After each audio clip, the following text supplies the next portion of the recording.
Good day. Today, we are going to talk about nervous system. Nervous system connects all your body parts and transmits signals from one part to another. It is a system of cells, tissues, and organs that regulates the body's responses to internal and external stimuli. Each part of the nervous system has a specific role as it functions as an important part of a system. Structurally, the nervous system has two components, the central nervous system and the peripheral nervous system.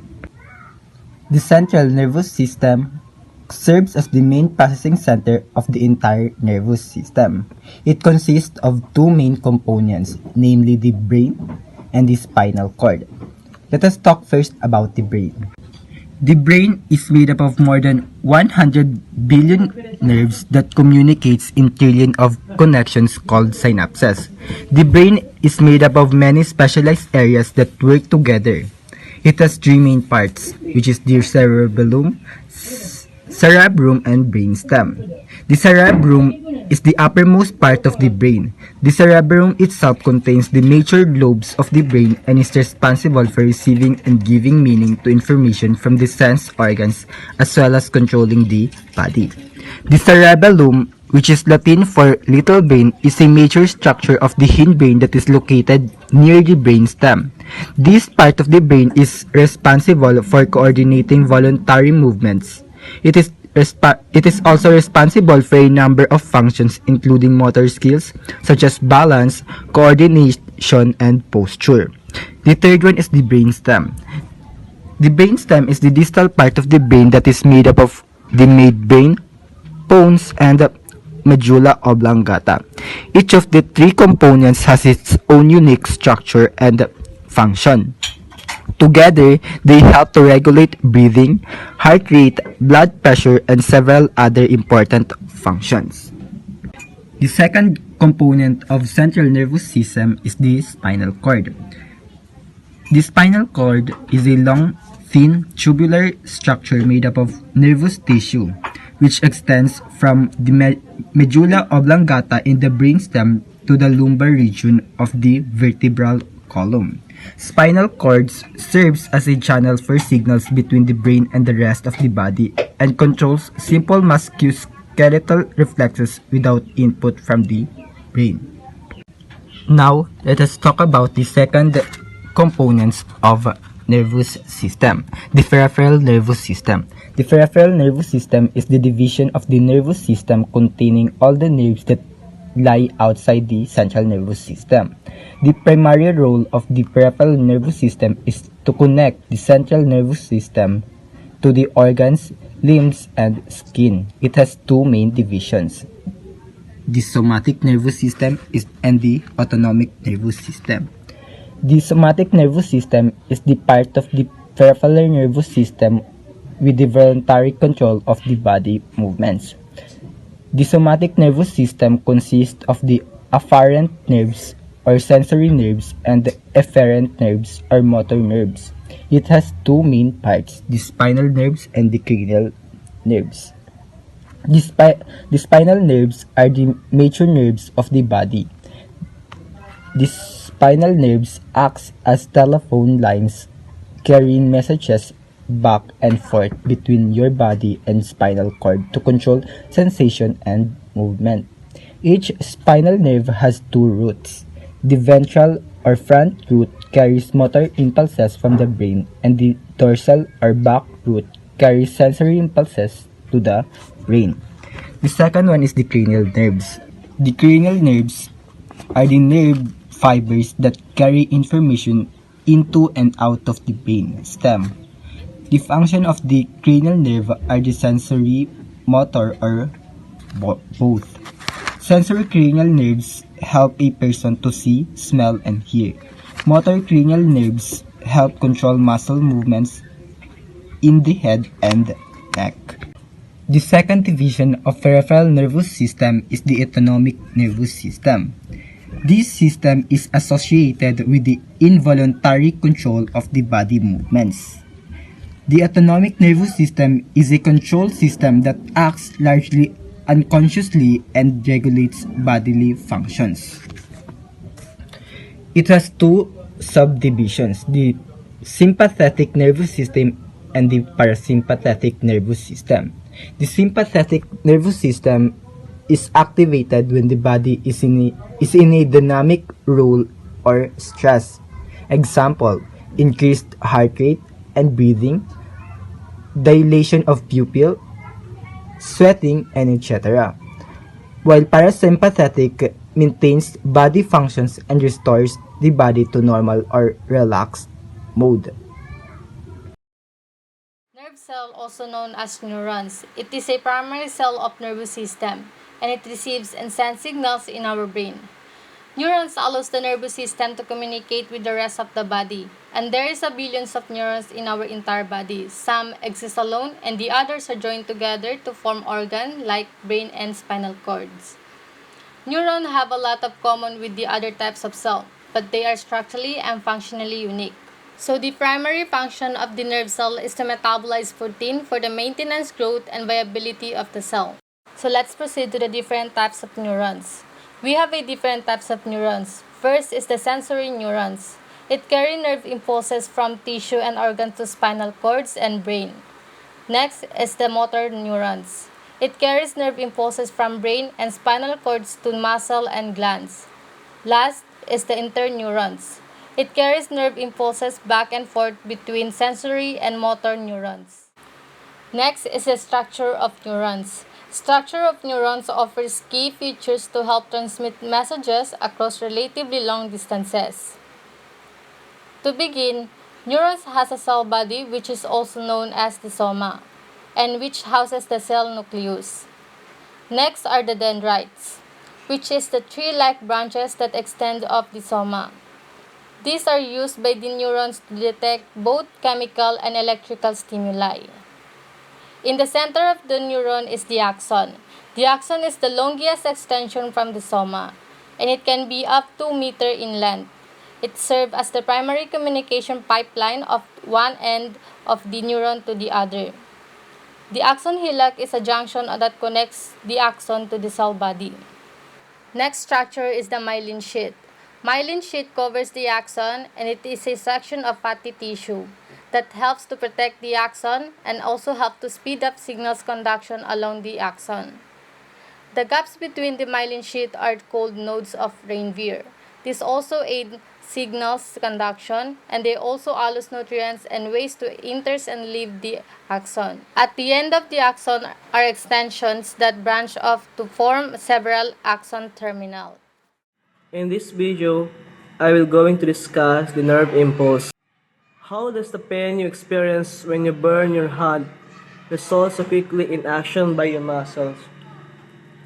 Many animals respond to environment stimuli using specialized called neurons.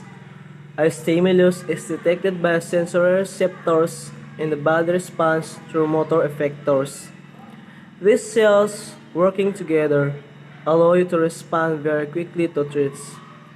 When you touch something hot, heat receptor of sensory neuron detect the stimuli and send the information of heat to an interneuron in your central nervous system. From there, a motor neuron sends a response from your central nervous system to the skeletal muscle in your arm, causing them to contract and pull your hand away. The fundamental process of neural transmissions that underlies these actions occurs in all neurons of the body. Neurons transmit this information through genes in the electrical potential of the membrane by the movement of ions across the membrane. An electrochemical gradient governs the movement of these ions, resulting in an electrical impulse. The resting membrane potential in the neuron when the cell is not firing an impulse is established by an unequal distribution of sodium ion outside ions of the cell and potassium ions inside the cell, making the outside of the more positively charged compared to the inside. The electrochemical gradient is established and maintained by enzymes called sodium-potassium or ATPase. When neuron is stimulated, Sodium ion channels open and sodium ions flow into the cell.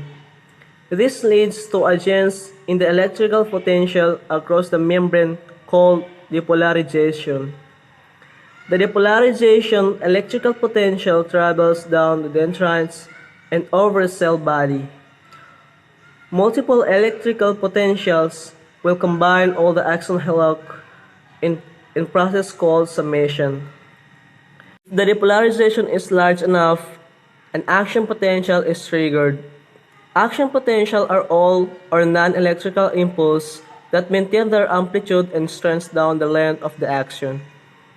The action potential travels down the action when the depolarization of an area of membrane causes adjacent voltage-gated sodium and ion channels to open. The influx of sodium ions results in membrane depolarization along the membrane.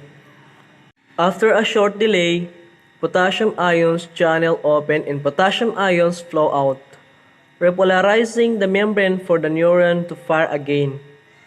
The resting membrane potential needs be reestablished.